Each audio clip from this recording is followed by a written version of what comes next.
రేవంత్ రెడ్డి అసెంబ్లీలో ఏదైతే బడ్జెట్కి సంబంధించినటువంటి ఉపన్యాసం సందర్భంగా భావోద్వేగానికి గురయ్యారు. గొంతు గద్గదమైంది, కంట తడిపెట్టారు. ఏదైతే ఓటుకి కోట్లు కేసు ఆనాడు స్టీఫెన్సన్ని కొనడానికి ప్రయత్నిస్తూ డబ్బులతో దొరకడం, ఆ తర్వాత అరెస్ట్ అయి జైలుకి వెళ్ళి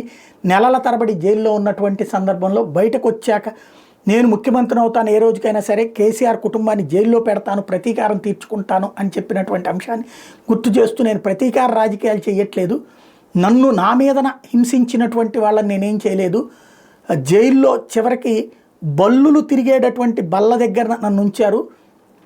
16 రోజులు మానసికంగా వ్యధకి గురి చేశారు, అదే సందర్భంలో ఇంత దారుణమైనటువంటి పరిస్థితుల్లో ఏ ప్రజాప్రతినిధికి రాలేదు, ఎమ్మెల్యేగా ఉండి నన్ను అవమానించారు, ఉన్నటువంటి వ్యక్తిని నన్ను అవమానించారు, నేను అట్లాగా వాళ్ళ కుటుంబాన్ని ఏదో చెయ్యాలనుకోలేదు, నన్ను అలా చేసిన వ్యక్తి హాస్పిటల్ చుట్టూ తిరుగుతున్నాడు, కాబట్టి నేను ప్రతీకార రాజకీయాలకు పాల్పడట్లేదు అన్నటువంటి విషయాన్ని చెప్పుకొచ్చారు.